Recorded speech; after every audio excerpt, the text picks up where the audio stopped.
Bonsoir à tous, bienvenue dans le Journal de l'Afrique. Voici les titres. Après plusieurs jours d'émeutes meurtrières à Kinshasa, le Sénat reporte à demain vendredi le vote de la loi électorale controversée. Alors que de nouvelles violences se sont produites ce jeudi à Goma, c'était plus calme à Kinshasa. Le patron de la mission de l'ONU au Congo appelle une nouvelle fois au respect de la Constitution.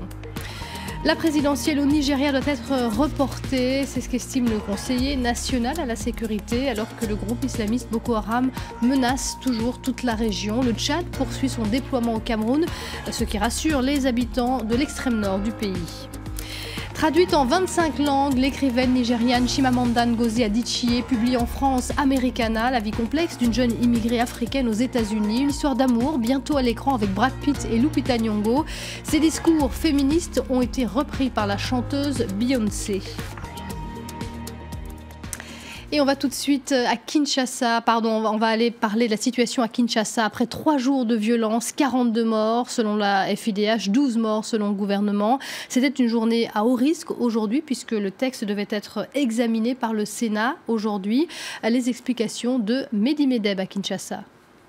Le président du Sénat a décidé de le reporter à demain pour apaiser les esprits et en fait pour donner aussi plus de temps à la commission spéciale sur la loi électorale de trouver les compromis, les derniers arbitrages en fait entre la majorité et l'opposition pour faire en sorte de trouver une solution consensuelle. Et d'après des sources proches de cette commission, eh bien l'article 8, le fameux article 8 qui pose tellement de problèmes et qui est à l'origine des troubles, eh bien cet article va être a priori complètement modifié. Il ne devrait plus poser comme préalable le recensement de la population avant la tenue de la présidentielle et des législatives de 2016, et donc ce qui faisait craindre à l'opposition que Joseph Kabila se maintienne au pouvoir après 2016. Donc ce texte complètement modifié devrait être examiné demain en plénière par le Sénat.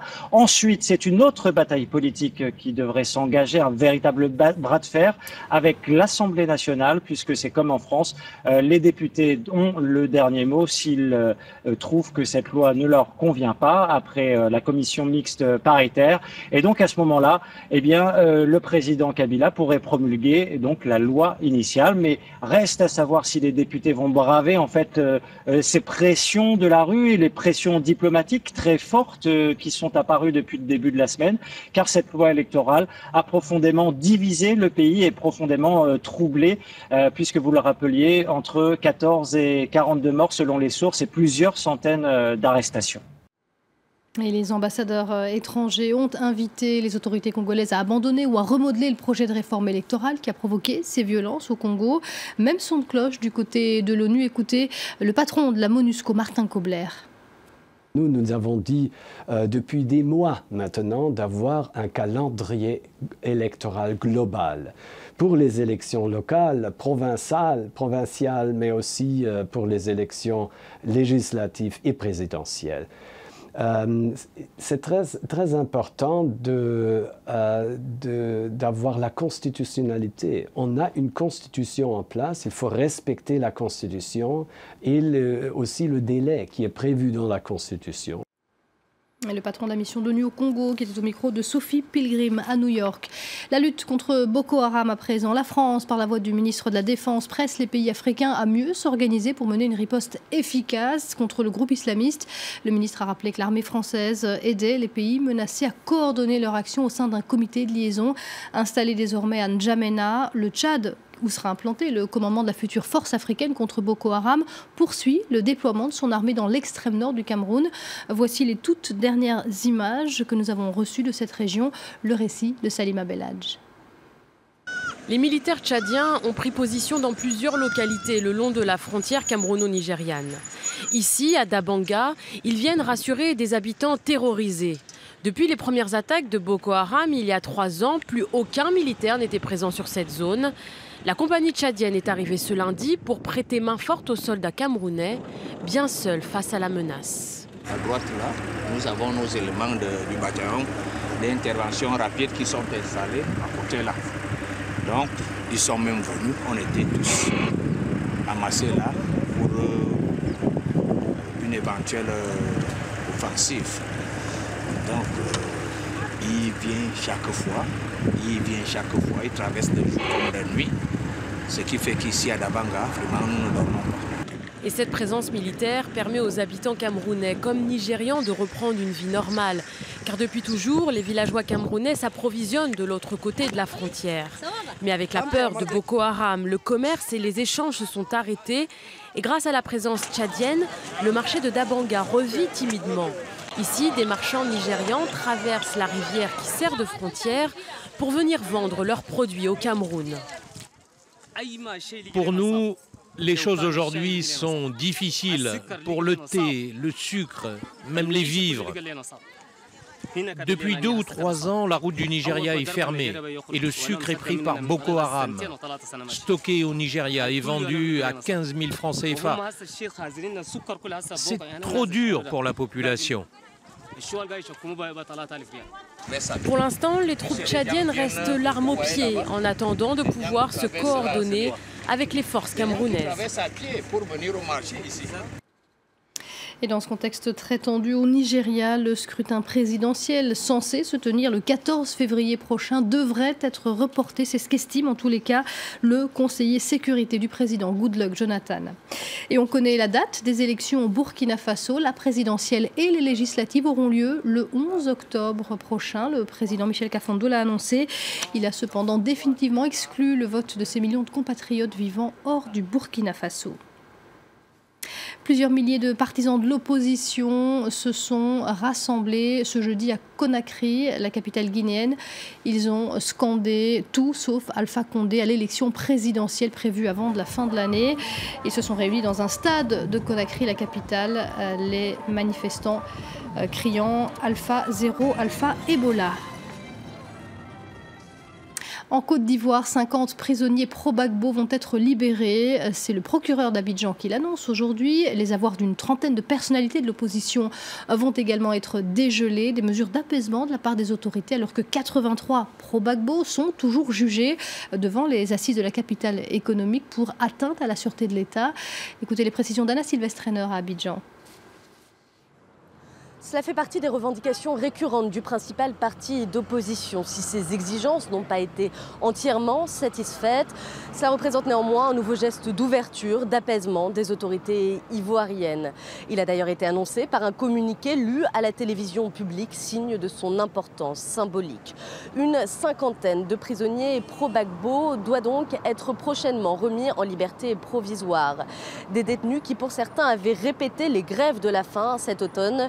Ils dénonçaient ainsi la durée et les conditions de leur détention. Mais le procureur de la République a également annoncé le dégel de 31 comptes bloqués depuis la fin de la crise post-électorale. Des personnalités de premier plan du camp Gbagbo sont concernées, comme Alcide Djedje, ancien ministre, ou encore Pascal Afin-Guessant, le patron du FPI. Des mesures qui ont été saluées par la presse bleue, la presse pro-Gbagbo, mais auxquelles le parti n'a pas encore officiellement réagi. Le Front populaire ivoirien, dont plusieurs de ses figures sont en ce moment en procès devant les assises d'Abidjan. Anna Sylvestre-Trainer avec Arnaud Froger à Abidjan. Chimamanda Ngozi Adichie, c'est l'une des auteurs africaines les plus lues au monde. Son dernier roman, Americana, sort en France. Le parcours d'une jeune Nigériane partie étudier aux États-Unis, confrontée au racisme et la discrimination, mais qui rencontre l'amour. Déjà vendu à 500 000 exemplaires aux États-Unis, traduit dans 25 langues. Bangali Touré et Nicolas Germain ont rencontré l'auteur qui se décrit comme une féministe joyeuse. Très vite, il ne reste plus de place à la Maison de la Poésie à Paris. Tous sont venus écouter Chimamanda Ngozi Adichie parler de son dernier roman Americana. Une histoire d'amour dont l'héroïne est une Nigériane qui part vivre aux États-Unis. Son auteur est de plus en plus populaire. Ce livre va devenir un film avec les acteurs Brad Pitt et Lupita Nyong'o. Son récent discours sur le féminisme a été repris dans une chanson de Beyoncé. Après la discussion, ses fidèles lecteurs partagent quelques mots avec elle. Elle traite des sujets très réalistes. J'ai beaucoup d'empathie avec ces personnages qui sont souvent des femmes noires. Ces protagonistes sont crédibles et sympathiques. Je trouve qu'elle inspire beaucoup de jeunes femmes maintenant à être féministes et à savoir se battre pour elles-mêmes. Et je trouve aussi que ces livres pourront durer. On pourra les lire dans plusieurs années. Et c'est aussi pour la génération future. Nous la retrouvons chez son éditeur français Gallimard. Comme la protagoniste d'Americana, elle explique qu'elle a seulement découvert la question raciale lorsqu'elle a vécu quelques années aux États-Unis. Je ne me sentais pas noire avant d'aller aux États-Unis. C'est là-bas que je suis devenue noire. Au Nigeria, je ne me sentais pas noire. C'est surtout la religion et l'ethnie qui vous identifient au Nigeria. J'ai découvert qu'être noire a une signification et souvent elle n'est pas très positive. Lorsqu'on vous impose une identité, vous n'avez pas d'autre choix que d'essayer de la comprendre.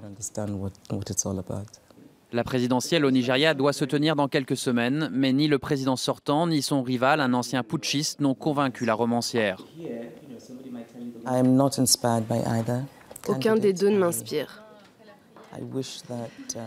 J'aimerais vraiment qu'il y ait plus de choix, mais il n'y en a pas. Pour moi, peu importe qui gagne. Je voudrais juste que le Nigeria retrouve une certaine stabilité.